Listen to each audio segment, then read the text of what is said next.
Tonight our special guest is yachting commentator Peter Lester. It's that time once again when we go yachting. The 26th of May sees the start of the 35th America's Cup in Bermuda. The last time it all happened in 2013, many swore that they would never watch another America's Cup again. But us Kiwis are determined to get the cup back. Peter Lester, welcome to The Beat Goes On. Wow. Yeah. As a 61-year-old, is that right, Peter? Yeah. The beat is certainly going on for you, because The Beat Goes On, of course, is for baby boomers. You're a classic baby boomer, aren't you? Classic. And look, nobody's got a better life than you, Peter, heading off for the America's Cup. Wow. How did you do that? How do you design such a wonderful lifestyle? Oh, luck. Luck. Luck, and I've been privileged really through my sailing career earlier in my life, but since 1992 I've had this opportunity to be a commentator for the America's Cup. Loved it. Now, it was a great trio, wasn't it? Peter Montgomery, he'd be a good mate now, of course. You've sat in many different bars overseas in between races having a wine with Peter. Yeah. And Martin Tusker would be another friend, would Yeah, very much. I mean, we've had a few that have gone through, but PJ's a legend in terms of New Zealand commentary for sailing. And the fun, it continues. This very Sunday, you're off to the America's Cup in Bermuda. You're taking your, I was going to say togs. I used to call them trunks, didn't I? Well, your Bermuda shorts, Bermuda shorts. So this Sunday, I'm off to Bermuda for the 35th America's Cup. Yeah. And, 166 years this thing's been going on, and it's the oldest sporting trophy. Peter, we all know what happened the last time. We all know. Get your hankies out, folks. There we were. Was it 8-1 or 9-1 we were leading? 8-1. 8-1.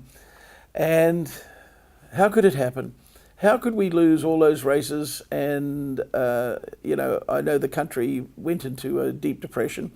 We've all got over that. And now, Peter, you're here now reminding us about that terrible time. And is it going to happen again?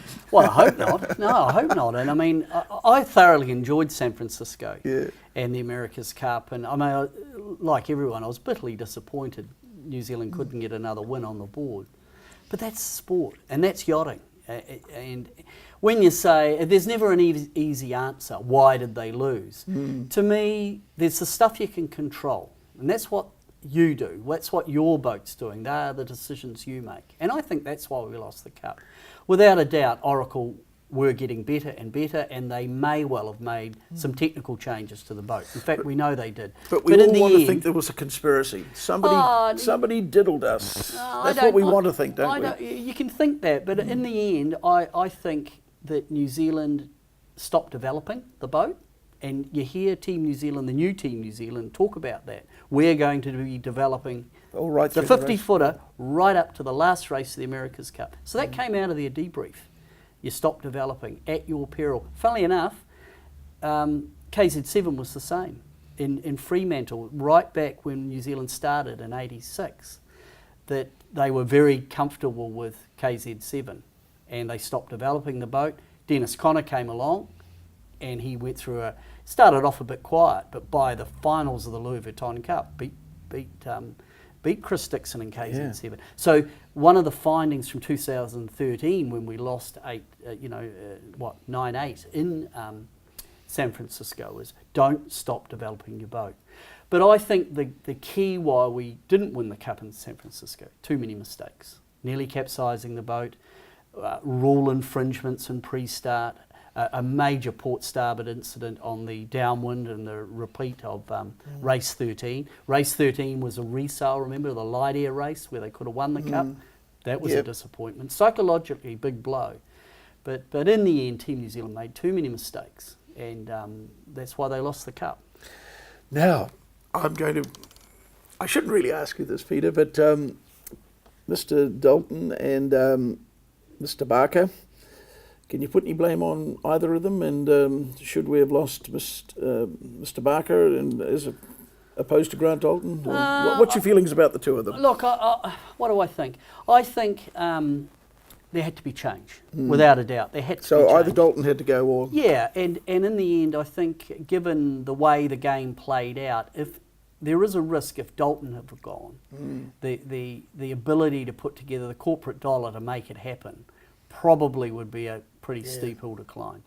Then on the other side, Dean Barker, he nearly won the Cup in Valencia. A couple of mistakes and a couple of decisions. Remember, man up the mast, the halyard lock issue? That cost them. And then in the last race of the Cup, they did their penalty turn when winning the race, didn't do it in the right place, lost the race. That was the Cup done and dusted in Valencia. And that was costly. But Dean was given another lifeline for the Cup in 2013. He didn't front up. He made a couple of mistakes, not all attributed to Dean Barker. And really, at the end of the day, there's these young guys standing in the wings, Peter Burling, Blair Tuke, Glenn Ashby, and it was time for a change. The team needed to reinvent itself, younger blood. So that's what they've done. And I must say, having spent a bit of time with Team New Zealand, just before they flew the boat to Bermuda, I was lucky enough to go out in the water with them one day, sailed on the boat. Wow. And I was so impressed by the skill level and the communication of that afterguard. Burling is probably one of the most talented young guys I've seen on a boat. I mean, you don't get a silver medal in London in 2012 and then a gold in Rio with Blair Tuke. And of course, he's a winner. So when he looks off the boat and looks over at Dean Barker or Jimmy Spittle or Ben Ainsley, he's not going, I'm not sure if I can beat these guys. I think he's saying, bring it on. And because when you're 25, you're scared of no one. And I think... It's only when you're 61 at my age that you get scared. I think this Cup is a young man's game. 50 foot, foiling cats that don't come off the foils, maybe. It's a young guy's game. What's that feel like? There's very few of us have been out on America's Cup boat where you're skimming across. Can you feel the difference when it gets up in the air? What does it feel? Is it smooth? No, it is not smooth. Well, it looks smooth. I was lucky enough before 2013. I sailed on the 72 footer out in the Gulf, and it was a big machine, quite raw in its conception. Quite noisy, a lot of vibration, a lot of racking going on, the boat moving around. And I remember coming off, sailing on the boat going, I'm not sure if I like this very much. It felt a little bit dodgy, new technology, and the boat was doing... When I sailed on the boat here with the crew, they were actually sailing down the inside of Waiheke, and I jumped on sort of down towards the bottom of Waiheke and sail back into the city with them. And the boat feels like a sports car. It's quite a lot smaller. It's developed, These boats are 50 feet. The big boat was 72. The boat weighs about 3 tonne. There's only 6 people on board. The communication, you're in a helmet and a dry suit and a life jacket, of course. And it did feel like a high-performance sports car. Coupled with that, the skill of Burling, Tuke, Ashby especially, and then the guys on the bikes grinding. But as you said, it doesn't feel smooth when you're up on the... No, not necessarily, because every time the boat, you're going so quick. When the boat hits a wave or they make a change. But the boat is smoother than the 72, and you don't get that racking feeling of the boat moving around underneath you. Like it's going to come apart any minute. Like it might. And I thought the boat was noticeably more refined than the previous Cup. If we've got better, then everybody else has got better. Absolutely. Yeah. So, and where do you think we stand? Who's our biggest competitor? Of course, Oracle. Well, yeah, but remember, you've got to get through the Challenger Series. You've got to get through the Louis Vuitton Cup to have a crack at Oracle. So who are all the challengers? So I think the challengers in terms of who they are. There's Artemis from Sweden. There's BAR, that's Ben Ainsley Racing from the UK. They're a threat. Team New Zealand, SoftBank Japan, that's 4. Dean Barker, and Group Armour, the French. So there's 5 challengers. There's 5 challengers, and the winner of the Challenger Series gets to Louis Vuitton Cup, goes against Oracle for the America's Cup. So there's been a lot of chatter about Oracle. Forget about Oracle. You've got to get over Ben Ainslie. In my mind, the Artemis, Nathan Outteridge, the Aussie, is the helmsman. He's a gold and silver medalist in the 49er class. He's a threat. He's talent. Ben Ainslie, five Olympic medals from the UK. BAR is their name. They're a threat, and I think Team New Zealand. They're my top three. Gosh. Have you put money on it, Peter? I don't bet. Never bet on yachting. Because they reckon when you put money on something, you're really sure about it. But I think Team New Zealand are a real threat. I really do. And what I like about the New Zealand team and the organisation are the innovations. Because if a country like New Zealand cannot just refine what the others are doing, you're going to get beaten. Now, but they've gone about the solution to sailing these boats, and they have some one design components, but the open components are the foils, centreboards and rudders, and the hydraulic control systems. And in some ways, the cycling has been a deflection on what's really going on for a lot of other really cool stuff that's going on, and that's what fascinates me technically. What do you say to those whingers who moan about the fact that the New Zealand give us, I remember it used to be the figure of $37 million. Well, there's nothing this time. Yeah. Oh, nothing this time? Nothing this time. No. When Team New Zealand nearly went under, basically the key to the door, if they were going to get funding, was some of the Louis Vuitton Cup Challenger Series being in New Zealand.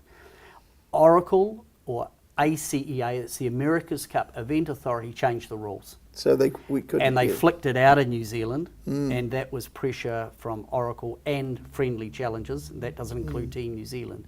And they lost that ability to have the Louis Vuitton Cup, some of it, in New Zealand. If it had have been here, there was going to be government funding. Funding. But once they lost the government funding, once they lost the event, which was taken away by Oracle, the money stopped. So Team New Zealand, just to put that misconception to bed, there's no public money in Team New Zealand for the 35th America's Cup. And you know what? As long as you survive and as long as you've got enough, I think it's a good thing. Because you don't have to report to anyone. Well, Peter, thank you for that, because I was still under that impression that the government handed them out $37 million every 4 years. They did for the previous America's Cup. Yes, they did. But this one, no. This is the sponsors, and you see them on the sail and on the crew clothing. That's who's put it together. Okay, having said that, isn't that wonderful that little old New Zealand with 4 million people is competing there with France, Great Britain, the might of America, Japan, and I think this the Swedish one, that'd be about and then this little country called New Zealand. Doesn't that make you proud? Oh, of course, and we're good at it. Yeah. I mean, the New Zealand team are the most experienced team in there. Yeah. You know, BAR are a new team, Ben Ainslie, but he's a threat. But in the America's Cup game, some of it is experience because you get burnt so often and you learn from that stuff. And history has a little bit of a habit of repeating itself. And one of the things I look at the Kiwis this time round, Team New Zealand, is the similarities of this America's Cup for New Zealand with what happened in 95. And remember, in 95, NZL 32, Peter Blake. They smacked everyone in San Diego. They did, didn't they? Yeah. And just the can-do attitude, operating. It's not a flash organisation, operating out of 40-foot containers that have been converted. It is a minimalistic operation, but they've got enough tools to get the job done. And more importantly, the smart guys, the innovators, the sailing scientists, they're the key to the door. Have they developed a boat that's fast enough to win the Cup? We're going to know maybe in 3 or 4 weeks. So you leave on Sunday? Sunday, yep. Yep. You're flying to where? So we're going, Martin, what's the route? Martin and I are going through Houston and then up to Philadelphia. Yeah. And then from Philadelphia, 2.5 hours out to Bermuda, which is sort of out in the mid-Atlantic. Yeah. Little tropical paradise. Now make sure you've booked your motel room. I know hopefully someone's teed that up. Accommodation's going to be Oh, very... no, it's accommodation. I mean, the whole Bermuda, I'm not sure whether the America's Cup should be in Bermuda. It's a beautiful island. Yeah. But I have the belief that if you win the America's Cup, you take it back to your yacht club in your country. You don't hock it off to Bermuda. Yeah, the biggest, highest bidder. To the, you know. Yeah.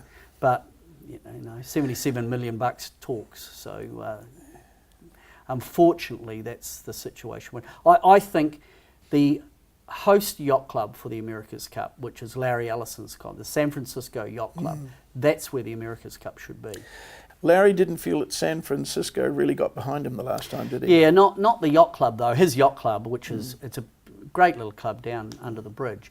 His issues were more with the city and the corporate leaders of San Francisco. He felt they should have contributed more. And do you think he's punishing them in a funny sort of way? Probably. I mean, he's a hugely successful, powerful man, and probably he can do what he likes. Now, this is your passion. People like us, you know, it's America's Cup time, it rolls around, but you're thinking about it. You never stop thinking about it. Yeah, it's a bit of a. It's more. It's than a long passion. wait between the races. Yeah, isn't it is, and I've been lucky enough to sailed in 3 America's Cups. I like it. I like what it stands for. I love the innovation, and I like, in terms of New Zealand, the nationalistic component. Yeah. Funnily enough, after the last Cup, I came home, and because we're in a bit of a vacuum in San Francisco, I didn't really have my head around the impact here. And I can remember, I live out in Glendowie, coming home and going down to Pack and Save down in GI, and people coming up to, especially women, in tears. And I went, whoa, this has had a huge psychological impact to our society. Terrible. It was. And what I have experienced, it was a tragedy of late, is people coming up and saying, oh, America's Cup, and I'm sick of it, and last time was horrible, and I don't really like it. But inevitably, the next question will be, like how we started here, how do you think we'll go? Do you think we can win it? So I think it's one of those events that when it gets going, if the Kiwi guys get a few wins on the board, it'll go ballistic again here again. And the guys... A few wins on the board, that's what you're talking about. You've got to get points on the board. Yeah. And the Team New Zealand crew who will be the fronting it, you know, Burling, Took, Ashby especially, they are really likeable and pretty damn smart. So they'll be the new heroes, which will be great. We've run out of time. We could, look, I love it too. I could chat for hours on the America's Cup. We could go through all the details, but... when we get back, we could do a review. Peter, it'll either be very long or very short. I want you to come back on The Beat Goes On when you get back, but should I be terrible and say only if you win, or are you going to come back? No, why not? That's good. That's really good. No, Peter, I extend an invitation, irrespective of how Team New Zealand does. Come back on the show and tell us all about it. I'd love to hear it. It's going to be exciting. Wow. When's the first race? 26th. 26th of May. That's not far away, is it? I think here it's going to be something like 8 o'clock in the morning. And the day today is the 15th? Yeah. How many? Wow, it's 6 and 5, it's 11 days away. It's close. And next week, they on the 16th, they go into their final practice period. So 16th through 20th, there is racing. It's all practice. And I hope to get out in the water and have a look. I think we should swap places. You stay here and I'll go to the America's Cup. Why not? Thanks, Peter. See you soon.